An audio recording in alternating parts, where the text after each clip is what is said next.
안녕하세요, 사진 찍는 회계사입니다. 오늘은 샌디스크 익스트림 프로 포터블 SSD를 리뷰해볼까 합니다.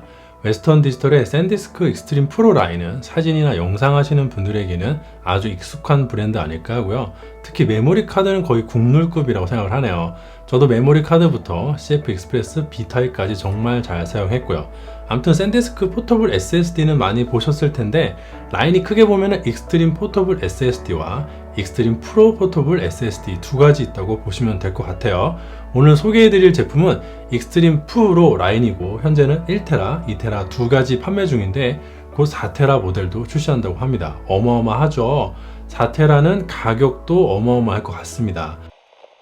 그리고 당연히 익스트림 프로 쪽이 속도가 더 빠른데, 익스트림 SSD는 USB 3.2 Gen 2이고요. 익스트림 프로 SSD는 USB 3.2 Gen 2x2로 속도가 2배 정도 빠릅니다. 그런데 이거 좀 이름이 헷갈리죠? 저도 헷갈려요. 심지어 리뷰하시는 분들도 이거 막 섞어 써가지고 제가 오늘 깔끔하게 한번 정리를 해드리도록 하겠습니다. 일단 먼저 USB 3.0, USB 3.1, USB 3.2 Gen 1은 사실상 모두 같다고 보시면 됩니다. 이거 뭐 이름을 리브랜딩 하면서 뭐 어쩌고저쩌고 하는데, 사진 보정하거나 영상 편집하는 우리들이 알 건 없고 그냥 다 같은 거라고 생각을 하시고, 저는 3.2 Gen 1이라고만 할게요. 3.2 Gen 1은 이론상 최고 속도가 5Gbps까지 나오는데, 알아듣기 쉬운 말로 초당 625MB 전송이 됩니다. 5Gbps라고 초당 5기가 전송되는 게 아니에요. B가 바이트가 아니라 비트라서 숫자를 8로 나누셔야 실제 전송 속도가 나옵니다. 아시겠죠? 초당 5기가 나오는 게 아닙니다. 반면에 3.2 Gen 2는 이론상 최고 속도가 그 2배인 10Gbps까지 나오고요. 알아듣기 쉬운 말로 초당 1.25GB까지 전송이 가능합니다. 3.2 Gen 2x2의 경우에는 또 그 2배인 20Gbps까지 나오는데, 역시나 알아듣기 쉬운 말로 초당 2.5GB까지 전송이 가능합니다. 이 위로는 USB 4.0이 있는데, 이거는 지금 시점에서는 별로 의미가 없고, 대신에 썬더볼트 3는 많이들 친숙하실 텐데, 주로 노트북이나 맥북에 많이 내장되어 있는 썬더볼트 3의 경우 40Gbps로 Gen 2x2의 2배예요. 초당 5GB까지 전송이 가능한 것이죠. 이제 좀 정리가 되시죠? 이 중에서 오늘 소개해드릴 익스트림 프로는 바로 3.2 Gen 2x2라고 보시면 되고요. 이론상 최고 속도는 2.5GB이지만은 제품 패키지를 보시면은 2GB 전송이 가능하다고 표기가 되어 있어요. 이건 왜 이러냐면은 이론상 최고 속도와 실제 속도는 조금 차이가 있어서 그렇습니다. 어쨌든 Gen2의 이론상 최고 속도인 초당 1.25GB는 가볍게 2배 정도 넘기고 있으니까 Gen 2x2라고 해도 전혀 무리가 없는 스펙입니다. 애당초 초당 2GB라는 것도 정말 어마어마한 속도예요. 여러분들이 128GB 메모리 카드 꽉 채워서 컴퓨터로 전송하실 때 걸리는 시간을 생각해 보세요. 꽤 걸리잖아요. 익스트림 프로 SSD의 경우에는 그 정도면 64초면은 전송이 되는 것이죠. 대단하죠? 일단 언박싱을 해볼까요? 보시면 제품 구성품은 외장 SSD 본체 하나 있고요. 그 다음에 USB C2C, USB C2A 케이블을 하나씩 제공해 줍니다. SSD 본체는 항상 보시던 그 디자인이죠. 다른 회사들은 평범한 직사각형 형태로 출시를 하는 편인데, 유독 샌디스크만 이런 독특한 외형을 취하고 있어요. 첫 번째는 내구성을 높이면서도 발열을 잡기 위한 알루미늄 방열판 코어가 존재하고요. 그 앞뒤로 충격 방지를 위해 실리콘 처리를 해서 2m까지 낙하에 버팁니다. 예외는 존재하지만 대체로 일반적인 외장 하드는 내구성이 약하고 흔히 말하는 뻑이 잘 나는 대신에 그래도 뻑이 난 뒤에 어느 정도 복구가 가능한 측면이 있습니다. 반면에 SSD는 외장 하드보다는 상대적으로 내구성이 좋고 뻑이 잘 안 납니다. 안에 물리적으로 돌아가는 게 없으니까. 다만 한번 뻑이 나면 복구가 잘 안 되는 경향이 있어요. 따라서 SSD도 충격에 더 강하긴 하지만 그래도 더욱더 외부 충격을 잘 버티고 내구성이 좋아야 하는데, 이런 부분에서 상당히 신경을 쓴 것 같긴 합니다. 사실 제 키가 183인데 손에 들고 다니는 높이는 대충 1m 40 정도 나오지 않겠어요? 그러니까 들고 다니면서 떨구는 건 전혀 문제 없이 잘 버텨주는 정도입니다. 그러니까 당연히 책상에서 낙하하는 정도는 끄떡없겠죠? 여기저기 들고 다니면서 써야 하고, 특히 저 같은 경우에는 여행을 갈 때 꼭 이런 제품을 들고 가는데요. 그러한 외장 SSD로서 상당히 중요한 스펙이라고 생각이 되네요. 그리고 IP55까지 방수 방진을 제공해 준다는데, 표를 보시면은 먼지는 어느 정도 꼼꼼하게 막아주는 것 같고요. 물은 모든 방향에서 약한 세기로 접근하는 흐르는 물에 대해서는 방수가 되는 것 같습니다. B. 샤워기 정도는 테스트해보니까 잘 버티는 것 같은데 물에 담그시는 건 안 됩니다. 그건 최소 IP57이나 67은 넘어야 가능할 듯 하고요. 그러니까 물에 담그시지는 마세요.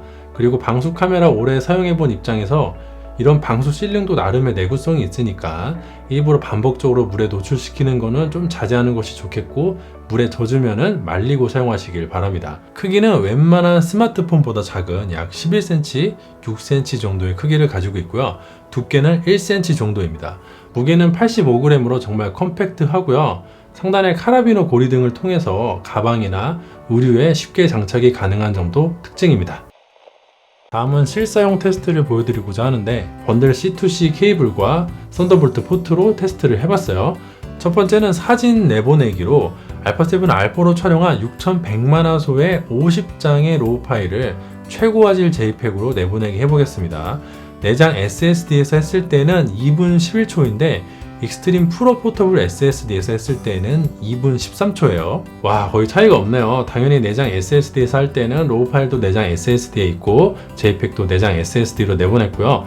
익스트림 프로에서 할 때에는 로우 파일도 익스트림 프로에 있고 JPEG도 익스트림 프로로 내보냈습니다. 훌륭하죠? 다음은 영상 작업을 한번 해보겠습니다. 똑같은 파이널 컷 프로젝트를 내장 SSD와 익스트림 프로 포터블 SSD에서 내보내기 해볼게요. 이것도 라이브러리를 내장 SSD에 두고 내장 SSD로 내보내기 하고요. 익스트림 프로에 라이브러리 파일을 옮기고 내보내기도 익스트림 프로로 해서 비교를 해보도록 할게요. 결과는 내장 SSD에서 했을 때는 10분 13초, 익스트림 프로에서는 10분 19초. 이 정도면 거의 아무 차이 없다고 봐도 무방하고 아무런 불편 없이 외장 SSD에서 작업이 가능할 것 같습니다. 여러분, 예산만 허락하시면 이거 사십시오. 진짜 훌륭합니다. 사실 여러분들 보고 계시는 영상도 모두 익스트림 프로 포터블 SSD에서 작업한 영상이고요. 이거 편집할 때 정말 불편함 없이 편집할 수가 있었어요. 제가 사용했던 알파7 S3나 캐논 R5들 모두 코덱들 용량이 장난 없거든요. 그러다 보니까 뭐 리뷰 영상 하나, 브이로그 영상 하나 만들 때마다 소스들이 200GB씩 떨어지는데, 그러다 보니까 기존 아이맥 1TB 용량만 가지고는 편하게 작업을 하기가 어려웠어요. 제가 동시에 리뷰를 뭐 3개, 4개씩 진행하다 보니까 이게 용량 관리하는 게 꽤나 골치가 아프더라고요. 그리고 얼마 전에 아들이 태어나서 육아를 해야 하다 보니까 방에서 아이맥만 사용하기가 좀 그렇고 거실에서 아이를 보면서 작업을 해야 해가지고 맥북을 구입을 했는데, SSD에서 작업을 하면은 아이맥과 맥북을 자유롭게 오가면서 편집이 가능해서 맥북을 구입하면서 사실 타사에 SSD를 하나 구입했었거든요. 근데 이게 10만원 중반대 USB 3.2 젠1짜리라서 썬더볼트 케이블로 연결해도 최고 속도가 400에서 500 수준이라 가끔 버벅버벅 거림을 느꼈었는데, 익스트림 프로 포터블에서는 전혀 그런 점을 느낄 수가 없었습니다. 최고 속도인 2기가는 아니지만 저로서는 기존의 2배 정도 되는 속도를 체감하니까 이것도 상당히 만족스러워서 이 제품 리뷰 끝나면 반납을 해야 하는데, 그러고 나면 더 높은 용량으로 하나 살까 말까 고민하고 있어요. 샌디스크 익스트림 프로 포터블 SSD는 현재 1TB와 2TB를 판매하고 있고요. 정식 가격은 각각 299,900원, 499,900원이라고 합니다.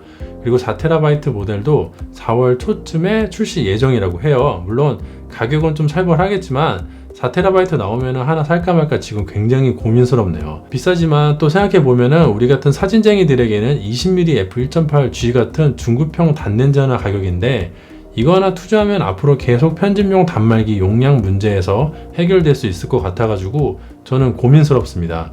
실제로 구입하게 된다면은 커뮤니티 게시판을 통해서 인증하도록 할게요. 다만 USB 3.2 Gen 2x2 인터페이스가 구축이 되지 않는다면 이 모델의 기능을 완전히 활용할 수가 없다는 점 때문에, 아니 나는 이거 최고 속도도 용 못하는데 이거 굳이 살 필요가 있음? 이라고 생각하실 분도 계실 것 같아요. 그런데 1TB 제품이 정가가 299,900원이지만은 실제로 오픈마켓 등에서 검색을 좀 해보시면은 유통 가격은 그보다 몇만원 더 저렴합니다. 그리고 다른 회사 제품 중에서 USB 3.2 Gen 2까지 지원이 되는 제품이 20만원 넘는 게 대부분이에요. 그래서 꼼꼼히 따져보시면은 생각보다 가격 차이가 그렇게 심하지는 않습니다. 잠재적인 성능은 2배 정도 차이가 나는데 가격은 몇만원 밖에 차이가 나지 않다 보니까 따지고 보면 뭐 그렇게 비싼 것도 아니라고 생각이 들기도 합니다. 제가 너무 자기 합리화 중인가요? 또 데스크탑 사용하시는 분들은 메인보드가 바다만 주면은 꽤나 저렴하게 이 문제를 해결할 수가 있습니다. 이런 젠 2x2 인터페이스 몇만 원 안 하거든요. 물론 PCI E슬롯과 대역폭을 희생하는 문제가 있기는 한데 그건 여러분들 데스크탑 환경에 따라 한번 고민해 보시면은 또 잘 해결될 수도 있을 것 같습니다. 앞으로는 이런 제품들이 많이 출시되고 인기를 끌면은 모든 기기에서 3.2 젠 2x2를 지원하는 형태로 바뀌게 될 테니까 미래를 보고 한 방에 투자하는 것도 방법이라고 봅니다. 이거 하나 사면은 꽤나 오랜 기간 에이스 해주더라고요. 이상으로 오늘 영상 마치도록 하고요. 오늘도 역시 제 영상이 도움이 되고 재미가 있었다면 좋아요와 구독 부탁드리도록 하겠습니다. 감사합니다.